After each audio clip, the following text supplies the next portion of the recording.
Welcome, everyone. My name is Steve Lampkin, and I'm the Vice President of Commercialization at IntuitiveX.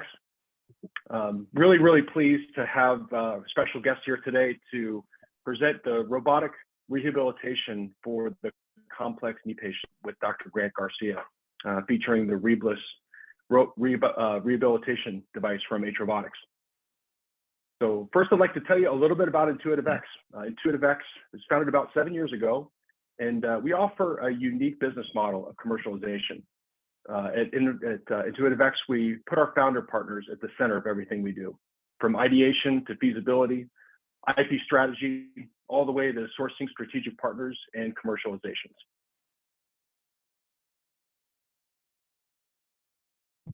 Our company was founded on IP creation and monetization and incubation services, and has grown since then into offering specialized consulting services and medical surgical product distribution and commercialization.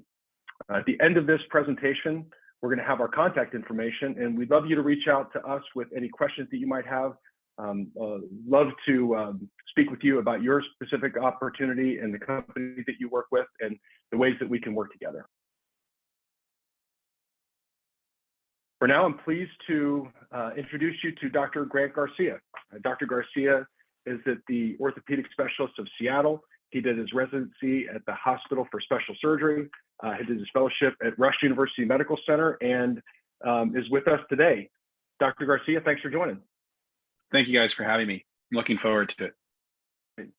Yeah, you bet. And would you just introduce yourself to the group? Tell us a little bit about your practice, your patient population, and the procedures you do mostly. So I do exclusively sports and shoulder surgery. That makes about 99% of my practice. I deal with all sorts of athletes from sort of the college level, recreation, professional, high school, et cetera. And I do a majority shoulder, elbow, and knee surgeries. I'm in the downtown Seattle area, so I'm really focused on also some complex knee and shoulder surgeries. I do a lot of revision procedures. I like to have the gamut in terms of sports medicine. And one of my really strong focuses is on cartilage procedures. So I do a lot of complex preservation of the knee, try to prevent patients from having knee replacements, et cetera. And these patients are usually in their 20s or 30s. So that's sort of the breadth of my practice. Great, thanks. And we mentioned earlier that we're here to talk about your use of the rebless device. And I think you've been using it now for about 5 months. Can you just tell us what attracted you to the rebless product, and how has it changed your postoperative treatment care for your complex knee patients? So I do a lot of complex knees, and we're going to show 2 interesting cases coming up. And this is sort of the gamut. These are like once a month, once every couple of weeks, I do a case like this. And what I was seeing before I heard about this product was, these patients, they get a CPM machine, they get it for 2 or 3 weeks, sometimes if their insurance covers it. And they still have stiffness, and really that first 6 weeks is so essential for getting range of motion, strength. And the patients that sort of have the accelerated protocol or come in with accelerated protocol, either they're former PTs, former doctors, et cetera, they're doing a lot better. And the patients that didn't get that sort of faster range of motion back, it takes them a lot longer. And I was seeing a lot of these patients and trying to find a way to keep getting them better. Telling them to go to PT more, maybe doing 3 visits in the first bit. Patients still do really well from these procedures, but I really like at that 6-week visit to say, okay, I feel like my surgery is on the right course. And so when I heard about this option, it took everything from that CPM level passive motion to the next level with the active range of motion and the strengthening. I don't want to steal too much of Andrew's thunder, but I was so impressed with the monitoring options. I felt like, as a surgeon that does a lot of cutting edge technology in my practice, this was the sort of next step for me, because I focus a lot on the surgery and the prehab. And I'm really well connected with the physical therapist to work with that, but I never had a device that I could actually benefit my patients in that first 6 weeks, and was really well proven and had all the options that this does have. Excellent. And so we'd like to tell you about this rebless device and give you a little bit more detail right now. And to do that today, we have Andrew Chang, who is the head of business for Robotics United States. Andrew, welcome to the webinar, and thank you for being here. Really excited to have you tell us a little bit more about rebless. Absolutely. Thanks for having me here, Steve. And thank you for IntuitiveX team for organizing this wonderful event. My name is Andrew Chang, the head of US business for Robotics. And we've been working with Dr. Garcia's team and OSS since about 5 months ago. And we have been getting great feedback from both clinicians and patients. And we're super excited to be sharing some of our success stories that we took together with OSS team. So thank you. At H Robotics, we build novel rehabilitation robotic devices that are designed for both sports injury patients as well as the surgery patient, but also the neurological patient. But today, we're going to be covering, I'll try to go to the next, about rebless. So rebless is an active therapy robotic devices that are designed actually for 4 different joints. Our patented design allows the rebless to be used for 4 different joints, including elbow, knee, wrist, and ankle. But what really differentiates this machine from the rest of the devices that are out in the market right now is the fact that it understands when the patient is actively involved in the exercise, like Dr. Garcia said. So instead of doing the exercise for the patients like the passive range of motion machine, it actually understands when the patient is actively involved and give the assistance or the resistance so that the patients can actively involved in the exercise and complete the exercise and get more engaged during the home exercise. So without further ado, what I want to do is I want to play a short video of rebless and show you how it actually works. And if you see the screen on the right side, we see a small cylinder, and that's called actuator, and that's the heart of the unit. So depending on where the actuator is located in the machine, it actually exercises 4 different joints, like I said. And the padding on the machine is very comfortable, so patients in any sizes can actually use it very comfortable. And depending on where the actuator is located on the machine, it actually does 4 different joints. And when it's elevated like this, it automatically understands it's exercising the lower body. So application automatically adjusts itself to exercise lower body mode. And there's multiple different exercise modes that the rebless provides, including the passive range of motion that's already included by default, but it also provides the active assistance and the resistance exercise. So patients coming from the post-surgery can start off with the passive range of motion, go into the active exercise, but end with the resistance to muscle strength. It's highly adjustable, so depending on the patient length of their limbs, their legs and arm, they can adjust the level of the length of the rebless device accordingly. Right now, we're seeing rebless working on elbow. It works, give me 1 second. I just want to make sure that everybody can hear me now. Okay, yes, great. we can hear you. Yep, Yes. it has multiple different ways to exercise elbow. It's doing elbow pronation, supination, flexion, and extension, but also it does elbow neutral flexion and extension in the neutral position as well. Oh, it just skipped to the next slide.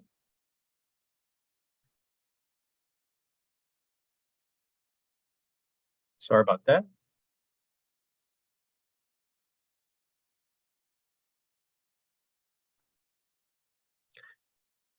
And the next slide, in the next video, what you see is that we just changed the location of the actuator to the top right corner, and now it exercises the wrist. So same thing, it provides the wrist extension and wrist flexion, but also the wrist radial deviation too. It actually supports multiple ways to exercise the lower body too. It can be used in the sitting position, but it can be also used in the flat on the surface and supine position like this as well. And same thing for the lower body, depending on where the actuator is located. Right now, we just put the actuator out and put it in the bottom part. It exercises the ankle. The same way it does the knee exercise as well. So I'll jump into the next slide and showing what rebless app looks like. It's a very intuitive application, very simple to use. All the data it collects gets transferred to the rebless clinic, which is the HIPAA compliant online services where the clinicians and the partners can actually log in to see the patient's progress. And it's supported by Google Android device as well as the Apple iOS device at this time right now. So very intuitive to use. And lastly, this is rebless Clinic. So this is the portal that collects all the data that's collected by rebless application. And like surgeons like Dr. Garcia can actually log into the page and see the patient progress. And not only that, they can manage the patient data, but what's most important for using rebless Clinic is the fact that we can actually, as a clinicians and the physical therapists can actually assign the exercise protocol so that patients can follow those protocols at home. And all the data and the delta that the patients is whether following or too much or too little at home can be tracked using this rebless clinic portal. So without a further ado, I want to pass the microphone back to Steve so that we can learn a little bit more about Dr. Garcia's case studies. Great. Thank you, Andrew. And let's go right to that. Dr. Garcia, would you mind walking us through these two cases and giving us your comments, please? Sure. So we picked some easy ones for today to show the benefits of rebless. So go to the next slide. I kind of gave the introduction. And these are my disclosures. So case studies are here. So let's go to the first patient. So this first patient, again, 45-year-old male, 2 failed ACLs previously, came to my office basically saying he's unstable. He's got pain on the inside of his knee, failed physical therapy, had tried enough of that, anterior knee pain, injections. And again, I don't want to give too much information about this patient away, but also works in the medical device corporation. So some of the procedures we talked about where they had learned about these things. So we really kind of were honing in on the gamut of what I had to offer. On the examination, is very unstable. There was a lot of pain on the inside of the knee. You can see some nasty screws in there with a mulch screw. The screws are in different orientations. One of the screws actually was out the back of the knee, and the pain underneath the patella as well. So on the MRI, which again, we don't have many slices here, but the ACL was completely torn, which actually was news to them. This is the 4th opinion they had. No one had torn them, that their ACL was deficient, even though they had said that they were unstable for a long period of time. The patella had maybe a small defect, but the trochlea was a pretty large defect. And then they had a small defect of mediofemoral condyle. You can't see it on this slice, but the mediofemoral condyle had been microfractured previously in an attempt to try to help him. That didn't do very well, so you can't do one of the cartilage procedures we did on that mediofemoral condyle. And also you can see the ACL tunnels are not in the right zip code. And this is a big problem because if we needed to redo the ACL, we've got to do something else. And then when you do alignment procedures, you want to always check the alignment. When you do cartilage procedures, you want to check the alignment because if I'm going to do anything to the inside of his knee, I want to make sure that his knee is straight so it doesn't overload it. So next slide. So you can see this is a 2-part surgery, and this is an important case to show because pre-surgery, rebless was not available to me. And this first surgery was actually easier than the second surgery was. So you can see the 2 options. So what I did is gruelingly took out the hardware. And this patient wanted to try the Macy for the patella and the trochlea. So we had talked about that. And so that's what we did for the patella and the trochlea. And that is what we do is a cartilage sheet. It's grown in the lab. We glue it on there and it takes about 6 to 9 months to grow back with fairly good success. And then we evaluated the inside of the knee and the meniscus was completely gone. So again, you can see there's a little bit of joint space narrowing, but not much. And on the actual scope, there were really no arthritic changes. So I was really impressed at the fact about how there were no arthritic changes. So now we've got a deficient ACL, no meniscus left, a hole in the cartilage in the knee, and then now other holes have been filled.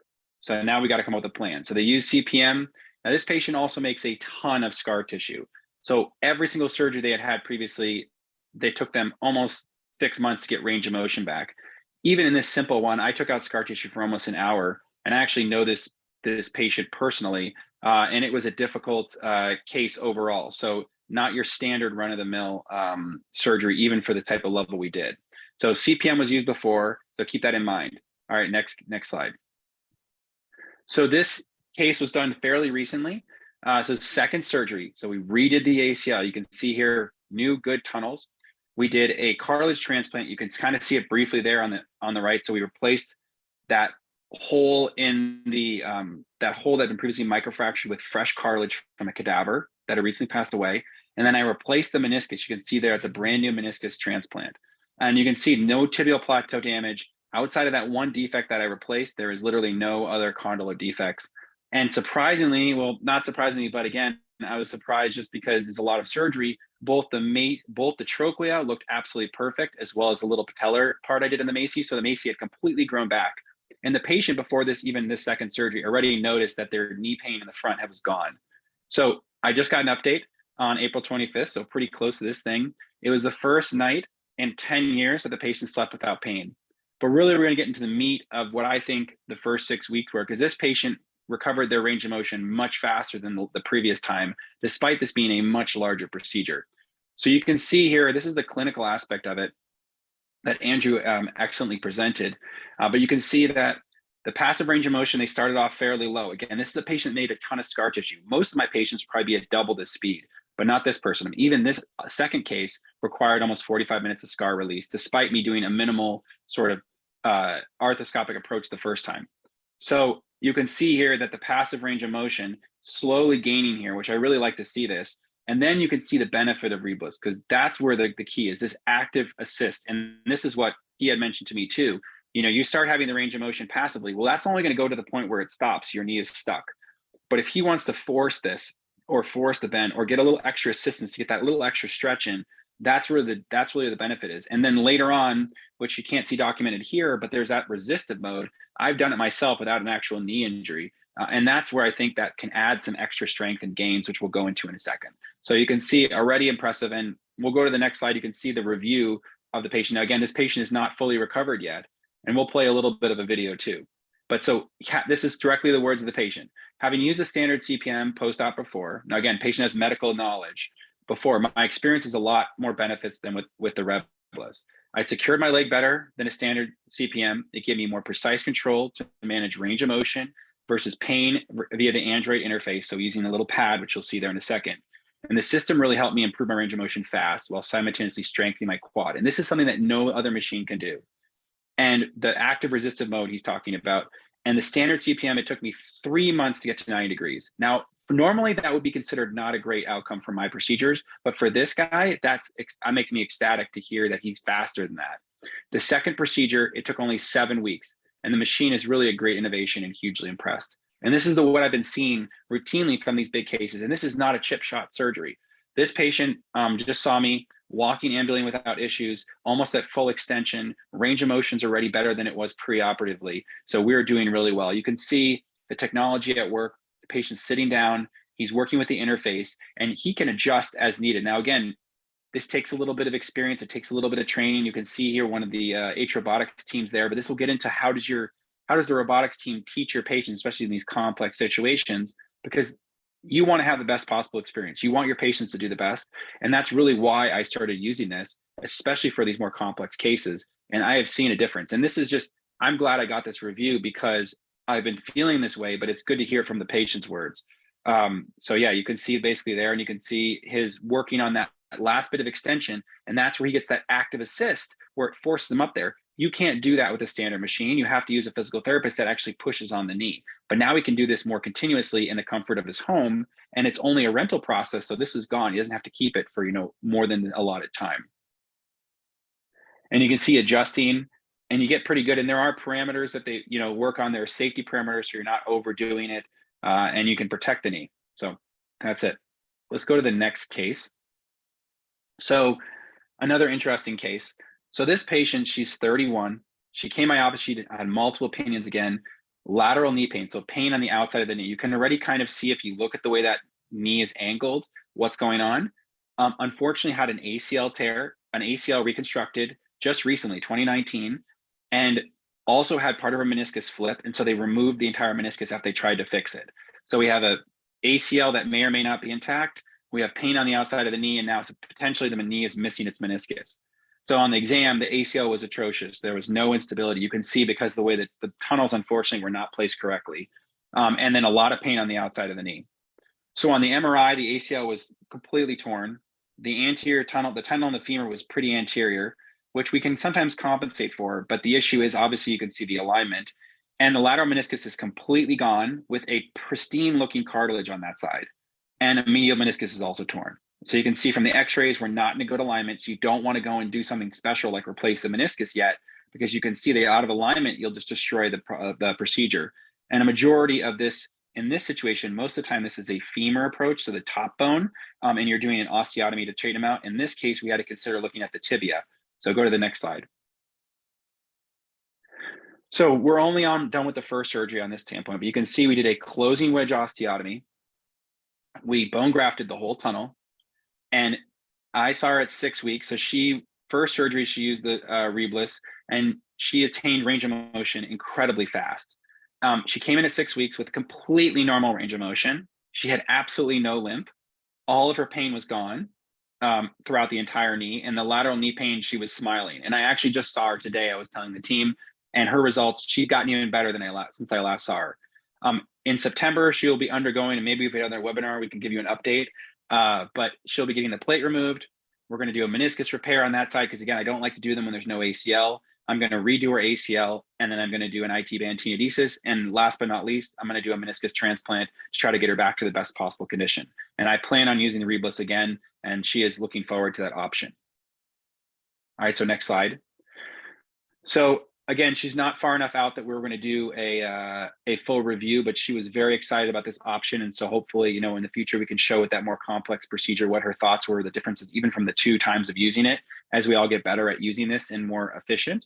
You can see here, though, that immediately her passive range of motion moved up quickly, and she started doing the active assist. Honestly, the only reason she stopped is that she achieved maximum everything. And at the time, we were still working on teaching patients about the resistive mode. So I wish I had had a little bit more time with her to do the resistive mode, because I think that would have gotten her quads a little bit stronger in the beginning. So really, you know, we're going to get into the timeline, but sort of that 6-week mark is when I start I like working on some of the quad strength, because I really like my patients to come in at 6 weeks looking like they're almost 3 months out. All right, next slide. So what are the benefits? There's really benefits to the device for all parties. And honestly, you know, I love having these webinars because I get to talk about something that I think is really beneficial and will really help surgeons and physical therapists practice. So this is an exciting option. And hopefully there's some questions afterwards. I'd love to answer them. So how feasible is a surgeon? I'm busy in private practice. I do not have a lot of time to do all the stuff here and get this done. And that was obviously a concern of mine when I started using this. You know, we have an awesome piece of technology, but how feasible is it for somebody that, you know, as surgeons, we're not the most patient individuals. We don't have unlimited time. So how is that possible? Because all of you are thinking that. So really any surgeon can participate, which is awesome. There's really not a restriction. There's various options to prescribe this. So if you work at a private practice facility, your facility can own the product. You can be hospital-based and have hospital own this product. We won't talk about the physical therapy portion yet because that's a separate area. And you can work with a DME provider. And that's what I did. We kind of set up a plan where the DME provider helps us out and prescribes this. We can prescribe this for each patient. And there's a delivery setup. And to be honest with you, this was all helped out by Intuitive X and the Robotics team to make sure this was efficient for my team. And my patients are now routinely getting it without any real effort. I mean, for me, I just basically asked my scheduling team, let's get it set up with the robotics team and talking to the team too. And this is it. We're talking about 1 or 2 minutes worth of effort to get this prescribed to your patients with that amount of benefit. So to me, that's a very useful amount of time for me. And then obviously we get some people on track in terms of your office staff or PA or any assistant. If you work with fellows or residents, this is something pretty easy that you could be trained to do. But how does the team really help you? Well, they assist with patient teaching and marketing. I was blown away. You know, a lot of times I work with device companies, you have a device, you get it, and then everybody's gone, right? And then they have to learn how to use it. That's not the way that works here. The robotics team is very dedicated to making this product work well because they want patients to get the benefit and they want patients to do well. You can't sell a product to a surgeon if it doesn't work very well. Your patients aren't following the instructions or not working out. So they're there to help them teach and help with that stuff. And then for you as a user, they help with marketing as well. And they're excellent with developing PT protocols. I probably on my website have about 200 PT protocols, and I did not have the right ones for this rebless device because I wanted to make sure it was even more titrated, more custom for them. So what they can do, and some of my partners who are starting to use this as well, you can send them information and they will help design the PT protocol, and they work with you. They have physical therapists on their staff that can help design this. And it's been excellent for me because it really takes away a little bit of extra legwork. On top of that, it's really customized because they have more experience than I do with the actual programming of this device. They're excellent for billing guidance. They have it all figured out. And they can also set up the best way to administer. When we initially thought about this, we thought about, should we provide it ourselves in a facility, which is an excellent option. It didn't work out as well for my smaller practice, but they were the ones that helped come up with ideas between me and the rest of the team on how they can make this most efficient for you. And as they get more experience, as we all get more experience with this, we're finding more and more ways to make sure this can be integrated into your practice. All right, next slide.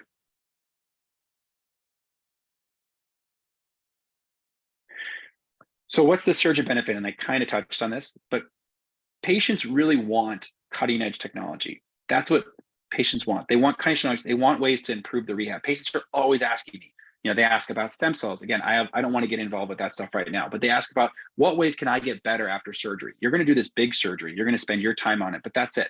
And then what are the ways I can do rehab? Well, this is another tool I have to get these complex patients back to the level that I want them to do. And I want them to look good. It makes me look good. And it makes everybody in the staff look good when my patients come in at 6 weeks and they have a big smile on their face. So that's really important to me.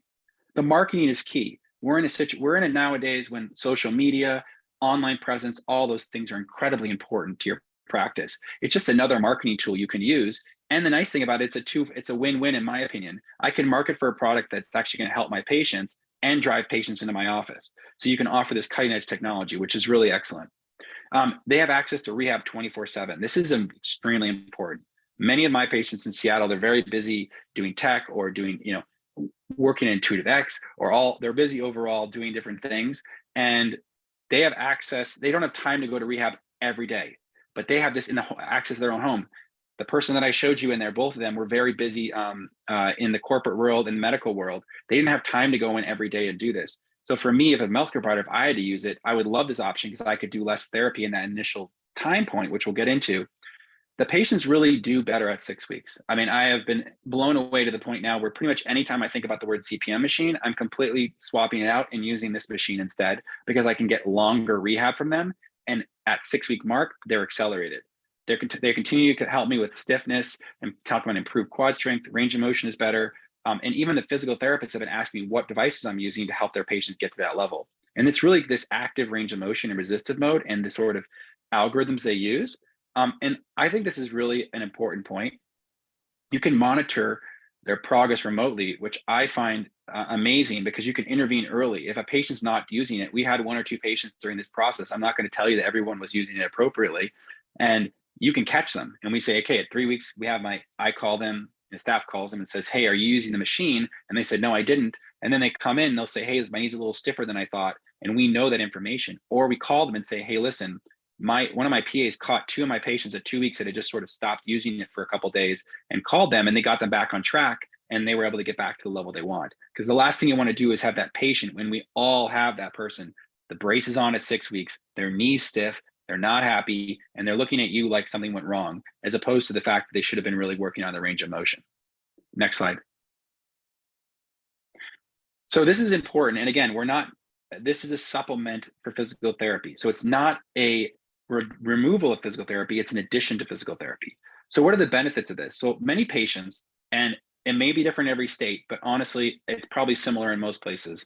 Many patients with complex knee surgeries, they run out of insurance visits. And I have this all the time where my staff or I have to do letters to try to get them more insurance visits. And it doesn't always work. And so either these patients are stuck paying very high out-of-pocket costs, or they just don't do the therapy and they don't get to that final level that you want them to. Because we all know that these complex surgeries, even non-complex surgeries, ACL reconstructions, et cetera, it's 7 to 9 months of physical therapy. Whether or not it's 7 to 9 months nonstop, it's a long period of time. And so as the insurance companies continue to cut benefits, it's really important way to find a way to squeeze a few extra visits out if we can at the end, without having to overburden our patients who already are paying a lot for the deductible and everything else. So this rebless, I have found, can reduce visits in the first 6 weeks for physical therapy. So I normally would prescribe 2 to 3 a week, maybe at least 2 a week. With this, I can do 1 a week and feel very comfortable that they're going to still get their range of motion and their quad strength back. And that way, the PTs also are not frustrated at the end of the period. It seems really weird to say do less visits in the beginning, but the nice thing is now you're saving those visits for the end. And that is what I find way more important, because I'm so frustrated at 4 or 5 months when the patients are just this close to being sort of that flipping that switch, starting to do more sports activities, and they say, and now you got to pay for a personal trainer, or you're paying $100, $200 out of your pocket, which is significantly less than what it costs to use the rebless. So I really find this one of my most important points. If you take anything home today of the benefits of this device, not only do you have the active passive range of motion, the resistive motion, but this saving the visits, I think, is really important from both your standpoint, the frustration in the office at that 5-6 month mark. All right, next step. So for the physical therapist, again, I'm not a physical therapist, but I work with a lot of them. And, we all share similar values in the way we work. So what are the benefits for PTs? Well, the one nice thing for PTs is you got more space for devices. So it can live at your facility. Again, marketing is key. In Seattle, there are tons of different physical therapists. There are so many good ones. So how do you choose? Well, now you have another marketing tool to say, hey, listen, we have this new device that allows you to have more interactive time, more time bending your knee, resistive strengthening, et cetera. And it's been used by different surgeons in the area to help work on your range of motion. It reduces, which I find really important. And again, the key is to reduce those costs up front so that you can save them for later. So in that first 6 weeks, a lot of time, the physical therapy is not as rigorous as it is towards the end. You maybe have more hands-on, but it's not as rigorous. So this allows you to not use an aid or have to use a separate body of a PT to work on motion and strength. And you can really use the set parameters. So you could spend some time, 10, 15 minutes, whatever you choose or more, to do rebless time. And you can add a patient or two to your office time at that time as well, which is a really strong benefit. Again, the resistive mode cannot be overstated. You can see a video of my of my friend who's a surgeon in USC. You can see a video of me using this device. The resistive mode is no joke. It is very impressive. It could essentially be for a regular knee to get strengthening. And that is really important. Again, you don't need to go. The nice thing about this device is there's a level 1 to 10. So you don't need to be on level 10. I tried level 10 just because my personality, but probably should have started with 1 or 2. But regardless, that mode is essential. And I find that is probably, I love the active assist, but the resistive mode is most impressive because I've never seen anything like it. And this active assist is really important because you normally cannot do that. That is a physical therapist, hands-on, helping get that extra stretch, helping get that stretch down, that active assist, and this machine does it for you. And with check marks, so it knows when to stop if it's going to be too much, and the patients have full control. It can improve efficiency, like I mentioned, and increase the patient throughput because you have less manpower, as you mentioned. All right, I think we have one more slide.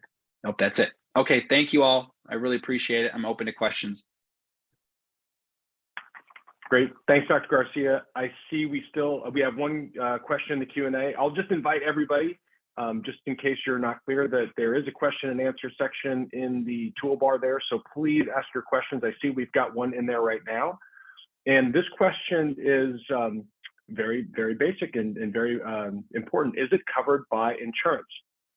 So Dr. Garcia, I'm not sure if you have an answer for that or if you would like us to handle that, but I'll give you first crack. I can, because obviously as a private practice surgeon, I care about whether things are covered by insurance or not. So for knee patients currently, usually CPM devices are covered, especially with these post procedures, especially with the level of complexity we're doing. And so for the first, 21 days to 28 days, usually that they're covered by insurance. And so this device is getting covered for those periods of time. Occasionally you have patients that it's not in network for, and so then you develop a pricing scheme, which is not too onerous. Depends on everybody's affinity for it. So usually my patients consider paying for it from the 4 to 6 week mark. Again, it doesn't always happen, but a lot of patients opt to do it, especially those ones with these complex knees. You don't get that many shots to try to get the motion back. And so it's very valuable for the cost of the device, especially the 2 extra weeks. Hopefully that answered the question. Great. Anything you'd like to add to that, Andrew? Yep, certainly. Thank you, Dr. Garcia, for the great presentation. And like Dr. Garcia just explained, it is covered by the insurance, Medicare, and private insurance payers for TKA surgeries. But we do have our reimbursement special team that can help with getting reimbursed for other conditions as well. So that could be a good option as well. And we do have a lot of different payment options that fits everybody's pocket as well.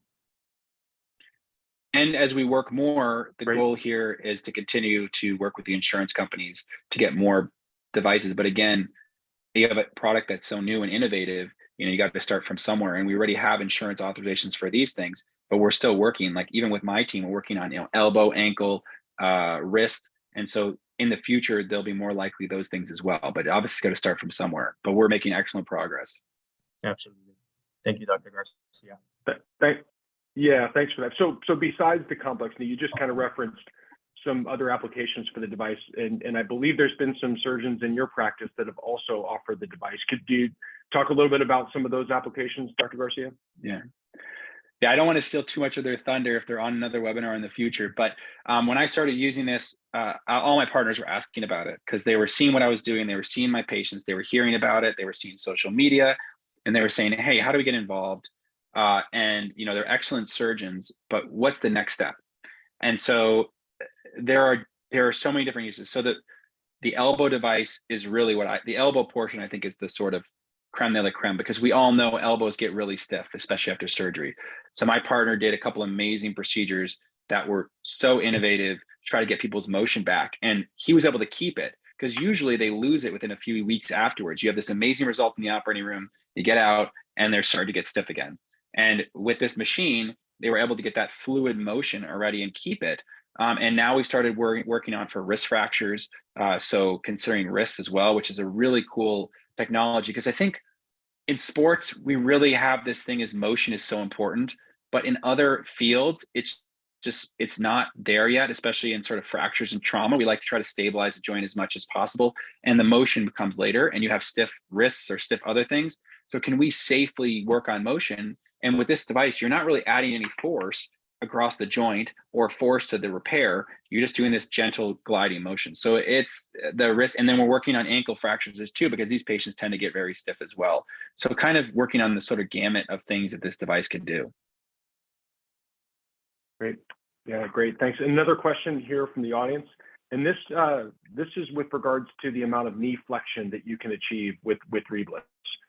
So the question is rebless is limited in the amount of knee flexion it can achieve. Doesn't that concern you? So it does not, because I find that in the first sort of 6 weeks, I really want to get to about that 90-degree motion. Most of these patients, I don't allow them past 90, especially for a meniscus transplant issue.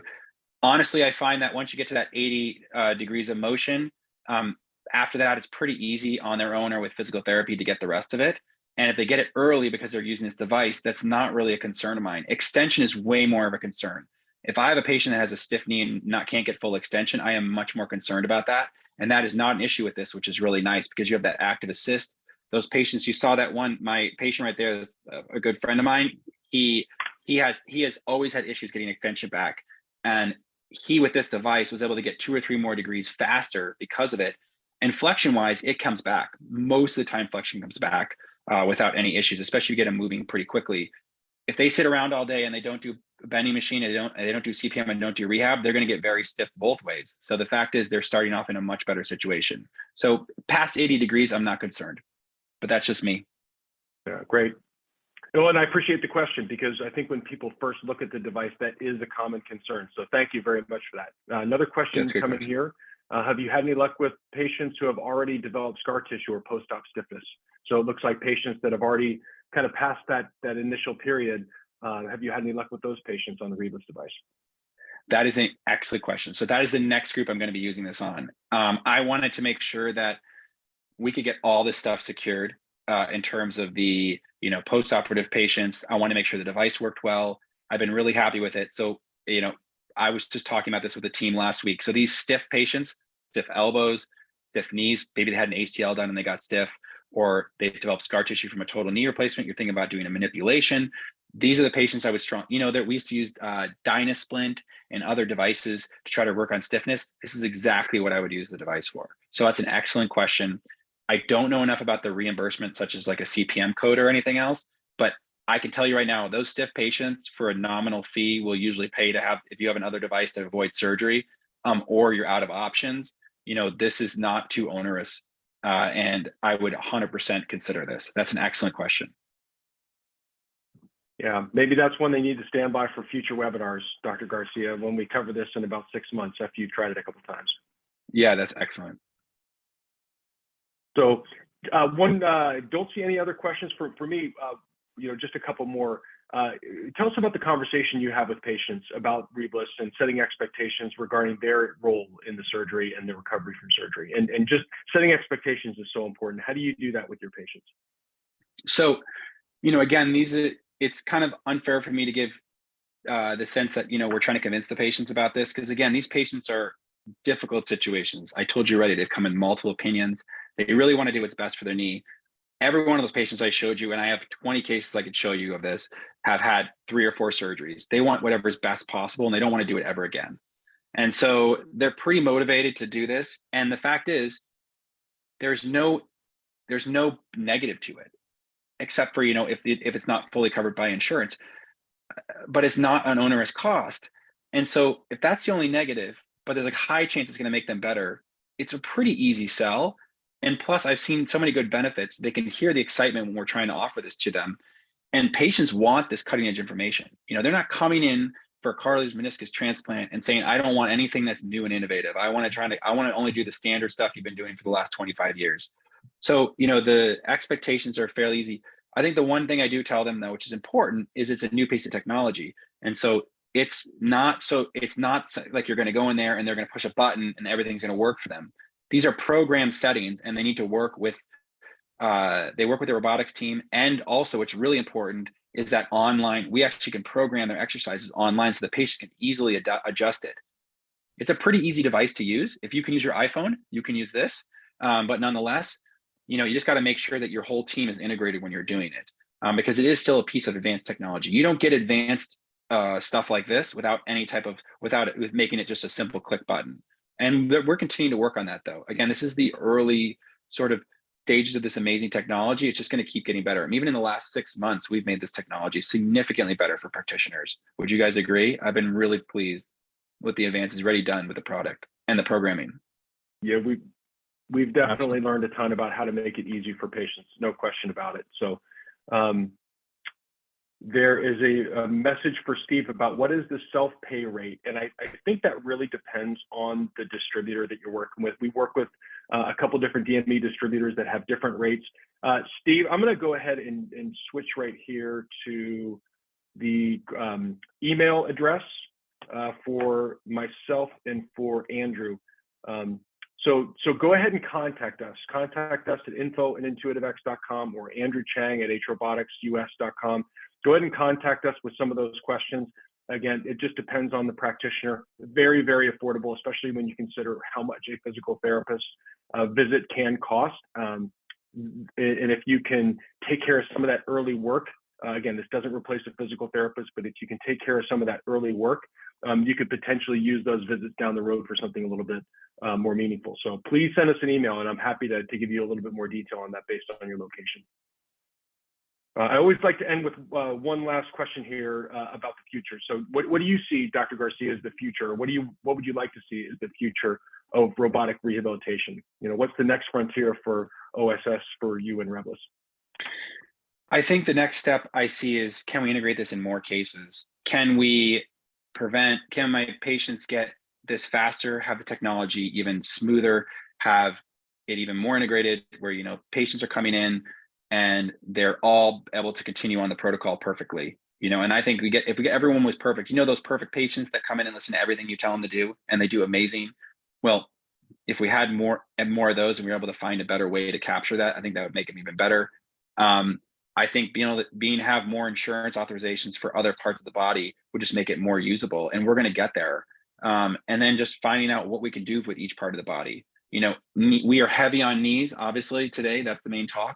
But there are so many more uses for this. And so just the research and understanding all the benefits of this, because we are literally at like the 10% mark for the use of this device. I see it tripling, quadrupling, whatever you want to say, over the next year with all the different areas that we can work with it. And honestly, my team at Orthopedic Specialists Seattle, we're talking about multiple surgeons have been incredibly happy with how it's going. And we're a small practice. We're only 8 partners, all private. So, again, it's really been awesome to see how they can integrate even with a small practice and make a big difference. Great. Thank you so much, Dr. Garcia. If you want to learn more about Dr. Grant Garcia, visit him on his website and check him out on LinkedIn. A lot of really, really good posts about new technology, and you can learn a lot from following him. If you want to get in touch with Andrew Chang, please log on to hroboticsus.com. Learn more about the rebless product. Contact us for a little bit more information, and we're happy to connect you with a provider in your area. And please call me or text me to learn more about IntuitiveX. We have helped literally hundreds of companies and commercialize in the US and be successful, bringing their product to the United States, marketing their product successfully, building those relationships, and we'd love to help you as well. We'll be back with more webinars in the future. Dr. Garcia, thank you very much for your time. Very much appreciate all of your expertise. It's been a pleasure working with you on this. And Andrew, thank you for all you and your team's support. We couldn't have done it without you. Special shout out to Emeka and to Phi for all the work they did to help us put this together. It takes an army, so we've got a great one at Intuitive X, H Robotics, and OSS. Thanks, everybody. Thank you for having me. We'll see you on the next one.